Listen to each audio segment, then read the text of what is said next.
이번 코너는 빅데이터로 시청자들의 마음을 분석해보는 M빅데이터 시간입니다. 오늘 분석해볼 프로그램, 스타들의 싱글 라이프를 엿볼 수 있는 나 혼자 산다입니다.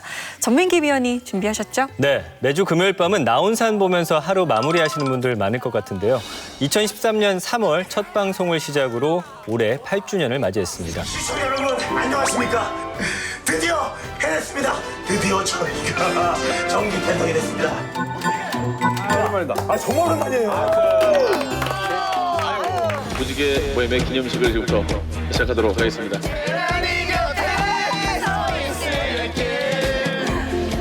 5주년 기념 기자간담회를 시작하도록 하겠습니다.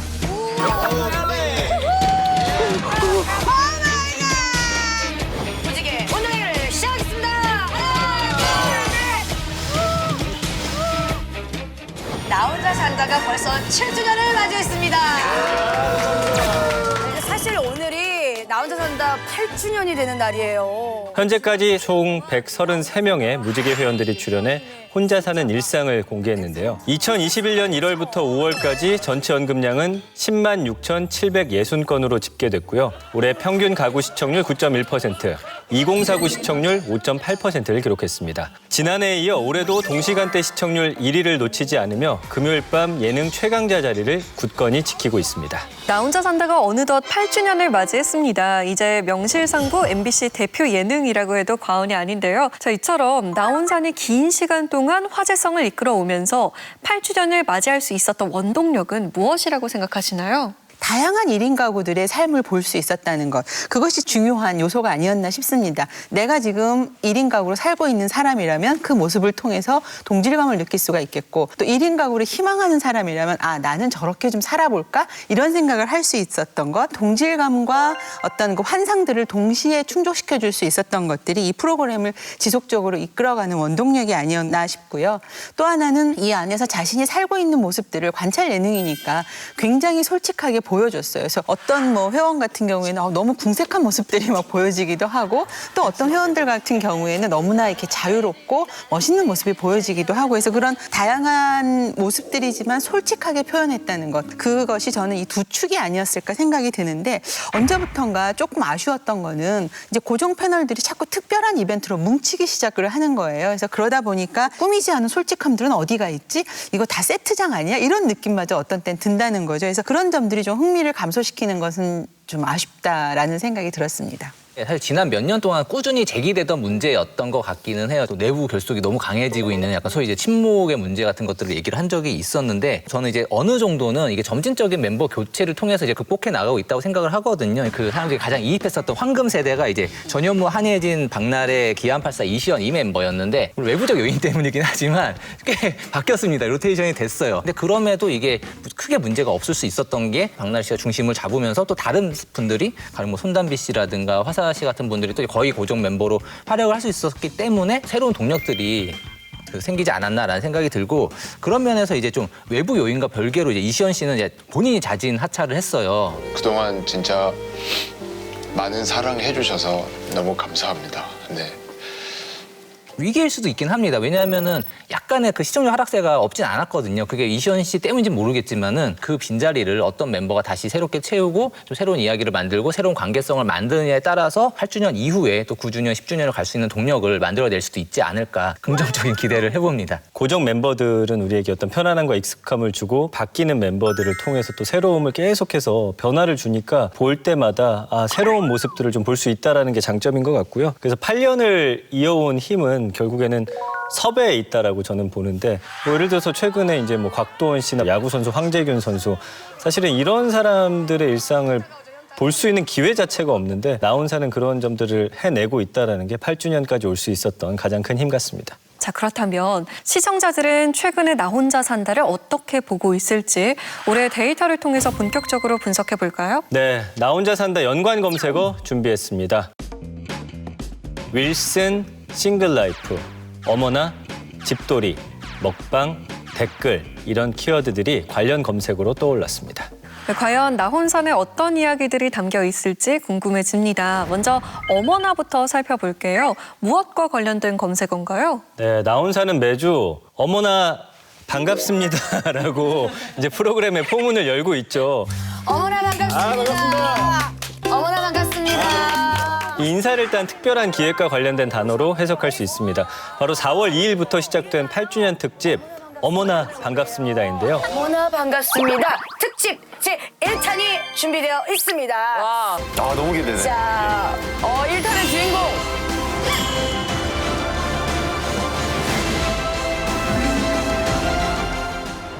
일탄의 주인공. 이규영 씨를 시작으로 용감한 형제, 곽도원 씨, 사이먼 도미닉까지 나온산을 통해 일상을 공개했던 반가운 얼굴들이 다시 등장을 해서 색다른 재미를 선사하고 있습니다. 다시 만난 무지개 회원들이 어느 때보다도 반갑게 느껴졌던 것 같습니다. 위원들은 어머나 반갑습니다 기획 어떻게 보고 계세요? 일단 그 무지개 회원들의 과거와 현재를 동시에 볼 수 있다는 거는 그만큼 누적된 시간 안에 갖고 있는 컨텐츠가 있어야만 가능한 거잖아요. 그래서 이 8년차 프로그램이 할 수 있는 어떻게 보면 반가운 마음을 표현할 수 있는 그런 코너라고 생각이 되고요. 특히나 이제 더 인상적이었던 건 곽도원 씨예요. 예능에서 쉽게 볼 수 없는 인물이었고 작년에 그 제주에서 살고 있는 모습을 보면 거의 나 혼자 산다의 자연인 편 같은 느낌이었거든요.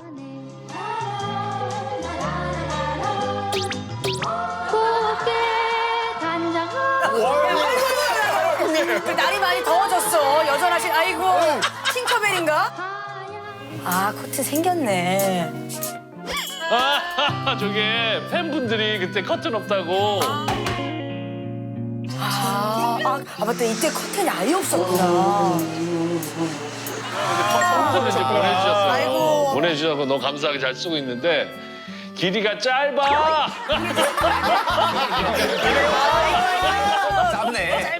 계속 자연스럽게 살고는 계시지만 뭐 제주에서 많은 친구들도 사귀었고 제주를 좀 알아가고 즐기는 모습들이 잘 그려진 것 같아요. 그래서 이전의 모습들을 단순히 회고하는 게 아니라 지금 그때로부터 어떻게 살고 있는지를 계속 진행형으로 보여주고 있고 인위적으로 무언가를 만들려고 하는 모습이 덜 보였다는 거. 그런 면에서는 다 좋았는데 저는 좀 아쉬웠던 거는 그래도 어머나 반갑습니다라고 할 정도라면 꽤 오랜 시간 전에 누군가를 좀 만나야 되지 않을까. 개월수로 따지면 아직 1년이 안 되거든요. 그러니까 반갑기는 하지만 그렇게 막 반가운 느낌이 덜 드는 거. 그래서 그런 면에서는 이 기획 의도를 잘 살리려면 시간적인 간극 이런 것들에서는 좀 고민이 되어야 되지 않을까 하는 생각이 들었습니다. 이게 뭐 재밌냐 재미없냐를 좀 떠나서 이제 이벤트로서 이제 되게 좀 이게 임팩트가 있는가로 생각하면 조금 이제 애매한 구석이 없지 않은 것 같아요. 왜냐하면은 기존에 출연했었던 무지개 회원들이 오랜만에 다시 출연하는 경우는 그러니까 8주년 특집 이전에도 그런 경우가 굉장히 많았었거든요. 그렇다면 이제 새로운 이 8주년 만의 기준이라는 것이 있어야 될 텐데 8주년 특집만으로서의 어떤 그 반가움이라는 걸 보여줄 기준이 없다는 거죠. 가령 뭐 시청자들의 뭐 투표를 한다든가 누구 정말 보고 싶어요. 8주년 기념으로 누구 보고 싶어요라든가 다니엘 헤니 씨를 정말 삼고 초려해서 모셔오든가 뭐 이렇게 됐을 때 좀 특별함이 있을 텐데 지금으로서는 오는 분들도 반갑고 여기 있는 내용들도 재미있을 수 있으나 과연 8주년 특집을 하는 이벤트로서 어떤 차별점이 있는가라는 궁금증은 계속 남는 것 같아요. 저는 이게 약간 출연자와 시청자들 사이에 어떤 그런 역시 감정적인 유대를 강화하기 위해서 만들어낸 8주년 기획이 아닐까라는 생각이 들어요. 이전에 출연했던 사람들이 재출연하면 우리가 예전에 너의 삶을 이렇게 알고 있었는데 다시 보니까 이렇더라 이런 얘기들을 할 수 있는 거잖아요. 사이먼 도미닉 씨가 나왔던 에피소드 후반에 사이먼 도미닉 씨의 부모님이 등장하게 되는데 할머니 할아버지. 사이먼 도미닉 사이먼 D-O-M 우리 엄마 봤어. 오 진짜 오랜만이다. 식탁에 그 사라 그런 신발장을 왜 안 샀나? 내가 사겠나 그런 거를. 그만하소 세상 서있한 우리 아버님. 어머 세상. 그 나 혼자 산다 방송에서 아버님의 그 아주 서있한 모습이 나와가지고 전국에 난리가 났었잖아요. 진짜 방송 나가고 나서 가족 여행을 한번 간 적이 있었는데 50m 안에 한 명씩은 다 아빠랑 사진 찍어요. 이 방송 또 나가면은 또 아버지 대 UMG. 아버지 힙하기 때문에 반복된 출연을 통해서 시청자와 출연자들 사이에 어떤 감정적으로 우리 모두가 하나의 이야기 속에 들어있다. 그래서 스토리를 강화하는 것이 지금 나온산의 어떤 나아가고 있는 방향, 정체성하고 일치되어 있기 때문에 이런 기획으로 나아간 게 아닌가라는 생각이 듭니다. 저는 뭐 기획 자체만 놓고 보면 성공적이다. 왜냐하면 8주년이라고 본인들이 이제 붙였잖아요, 타이틀을. 분명 뭐가 있을 것이다. 그런 기대감은 확실히 생기는 것 같아요. 다시 보고 싶은 무지개 회원이라고 했을 때 사람마다 다 다를 거예요. 다시 보고 싶은 분들이. 그래서 저 같은 경우는 뭐 늘 나온산 이야기할 때마다 다니엘 헤니 씨를 굉장히 좋아하는데 나오지 않을까라는 기대감, 관심이 좀 다시 살아나게 되는 그런 마음은 생겼기 때문에 성공적인 특집이라고 봅니다. 기존 방송과 차별화 부분에 있어서 부족한 점도 있지만 8년을 이어온 나온산만의 감성이 묻어나는 특집이어서 좋았다는 의견도 주셨습니다. 자, 다음 키워드 봅니다. 윌슨인데요. 나온산에 등장하는 곰인형 이름이죠? 네, 맞습니다. 윌슨은 그간 묵묵히 자리를 지킨 나온산의 마스코트죠. 프로그램 초기에는 두 눈에 달린 작은 카메라로 CCTV 기능을 했지만 최근에는 역할이 확정됐습니다. 인터뷰 배경에서 은근한 씬스틸러로 등장을 하고 있는데요. 질문 윌슨은 화가 나셨는지 뭐 잘못했나요? 아니.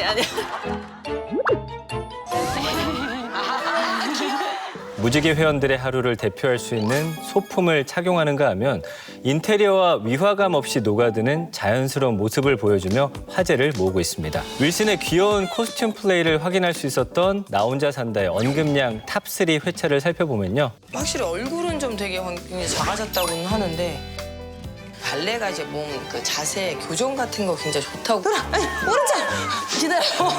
박세리 씨가 출연했던 384회 이상과 현실 사이가 언급량 3,526건으로 3위에 올랐고요. 뭐야? 영종구인데. 제가 10년 만에 프로필 사진을 찍게 됐어요. 2위는 성훈 씨와 박나래 씨가 등장한 389회 타임머신으로 언급량 4,643건을 기록했습니다. 힐링과 같이 낚시하러 가기 최악이야. 나 혼자 4년 만에 너랑 둘이 이런 걸 가네. 이게 또 낭만이지. 올해 첫 방송이죠. 378회 새해야 덤벼라가 언급량 5,427건을 기록하며 1위를 차지했습니다. 이 회차들이 주목받은 또 다른 이유를 해석해 본다면요. 언급량 1위인 새해야 덤벼라는 결국에는 이제 그 박나래 씨와 기안84 씨의 영향이 컸을 거라고 생각을 하는데 이게 빙어잡이라는 것 자체는 방송용 이벤트죠. 방송용 이벤트인데 그 안에서 벌어지는 일들은 이제 좀 조작 없이 벌어지는 상황이잖아요. 됐어. 청약 당첨된 신혼부부. 그러니까 우리 집이 생겼어. 어디가? 왜 가? 잡아.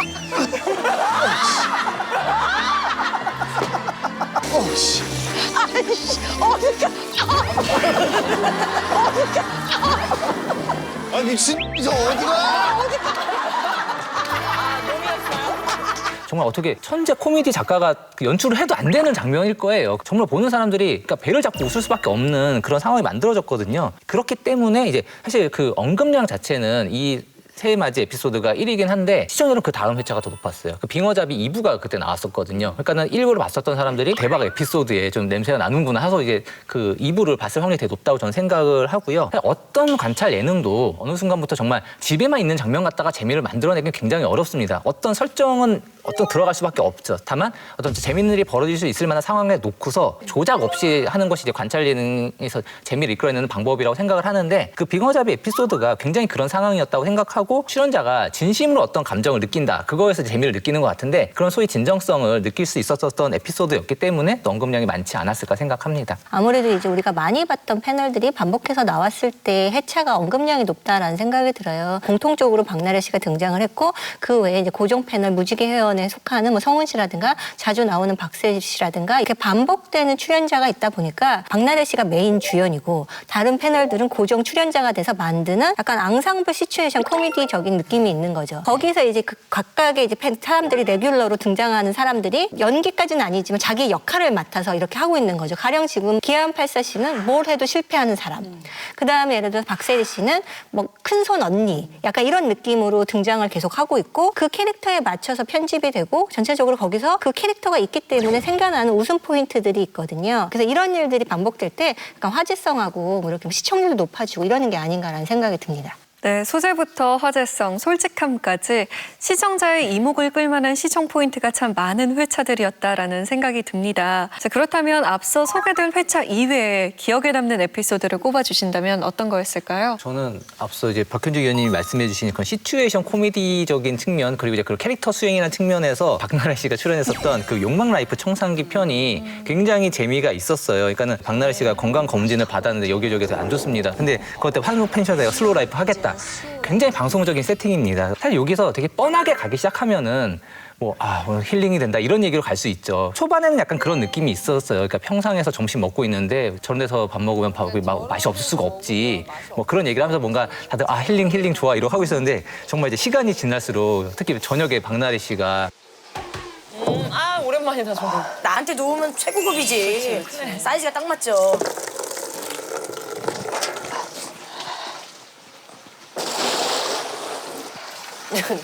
그다음에 저기 안에서 뜨거운 물 가져오고. 계속 이래야 되는 거예요 지금? 예. 진짜로?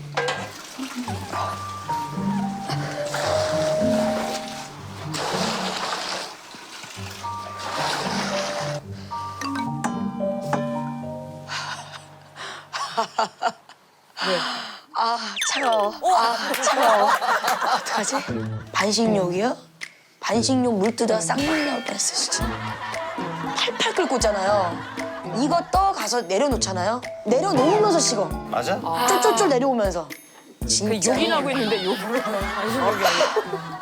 어떤 재미를 위해서가 아니라 내가 진짜 슬로우 라이프 때문이었는데 이러다가 내 화병이 나겠구나라는 그런 모습을 보여주는 상황. 그것이 그 리얼한 반응이란 재미를 줬고 우리가 흔히 생각하는 슬로우 라이프니 한옥 체험이니 하는 스테레오타입들을 약간 좀 부숴주는 그런 쾌감이 있었던 회차가 아닌가 싶습니다. 저는 이제 올해 에피소드 중에서는 390회 연극이 끝나고 난 뒤에 편이 굉장히 인상 깊었어요. 이 회차에서는 장도연 씨가 이제 오랫동안 해왔던 코미디 빅리그에서 하차하게 되면서 그 소회를 담게 되는데요. 특히 이제 어떤 장면이 인상적이었냐면 마지막 녹화를 마치고 장도연 씨가 집에 와서 캐릭터 잠옷으로 갈아입고 다른 종류의 붕어빵 6개를 구워서 자신이 출연한 장면을 보게 되는데 그래. 가끔씩 약간 술 먹으면서 제가 했던 거 보거든요.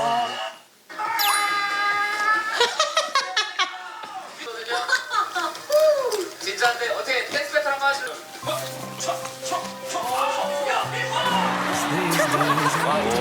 이게 조금 이 불가사리로 변신을 하는 겁니다. 많이 했네요 우리.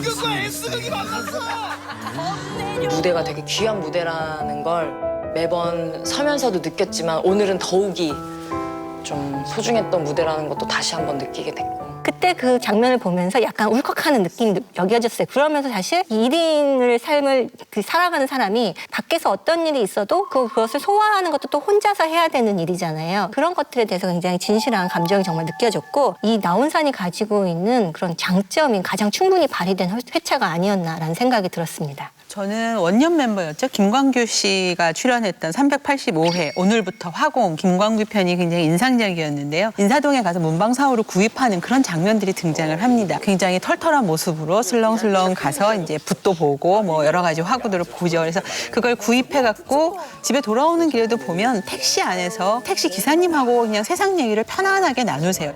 요즘 손님 많이 줄었죠? 3분의 2 줄었습니다. 힘드시겠네요. 저도 택시할 때 하루에 14시간씩 했었는데 그래서 제가 제 1회 택시 자격증 보유하고 있습니다. 1회? 1회. 택시 사신 거네요? 예. 기사님 요즘 기사 식당 많이 안 보는데 주로 어디 가세요? 식당은요? 예, 여기 이렇게 세우시네요. 예. 한 2만 원 하세요, 기사님. 고생하셨는데. 돌아보면 어디엔가 있을 법한 우리 동네 아저씨 같은 그런 느낌들이었고 그래서 오히려 설정도 거의 없어 보이는 그분의 일상이 주는 편안함 이런 것들이 좀 있거든요. 그래서 나 혼자 산다가 보여주는 가장 기본적인 기획 의도들 이러한 것들이 이 편에서 가장 잘 드러나지 않았나 그런 생각이 들고요. 어떻게 보면은 일을 하지 않는 시간에 이 김광규라고 하는 인간의 모습을 잘 이해할 수 있었던 그런 시간이어서 저는 이 편이 굉장히 인상적이었습니다. 네, 위원들이 꼽은 에피소드들의 공통점은 오롯이 혼자 지내는 일상이라는 점인데요. 혼자만의 시간을 보여주는 것이 나 혼자의 진정한 매력이라는 생각을 다시 한번 하게 합니다. 자, 다음 키워드 살펴봅니다. 댓글, 이건 무엇과 관련된 키워드인가요? 네, 지난 3월 코미디언 박나래 씨의 성희롱 논란이 제기가 되면서 현재 나 혼자 산다 시청자 게시판이 비공개로 전환되고 포털 사이트의 실시간 댓글 게시판은 닫힌 상황입니다. 그 여파로 시청자들의 반응을 볼 수 있는 댓글이 떠오른 것으로 해석할 수 있습니다. 올해 나 혼자 산다 관련 부정 감성어를 집중해서 살펴보면요. 논란, 비난, 안타깝다, 실망, 피곤 등 프로그램을 둘러싼 논란에 대한 반응들이 드러나고 있는 것으로 보입니다. 자, 그렇다면 이 같은 부정 감성어들에 대해서는 어떻게 생각하시나요? 저는 이 부정 감성어 중에서는 논란이라는 단어가 눈에 많이 띌 수밖에 없었는데요. 프로그램 외적인 부분에서 일어나는 논란들, 그리고 또 프로그램 내부에서 일어나는 논란들, 이 두 가지들을 그걸 어떻게 해결하고 처리해 나갈 것인지가 굉장히 중요한 문제가 되는 것 같은데요.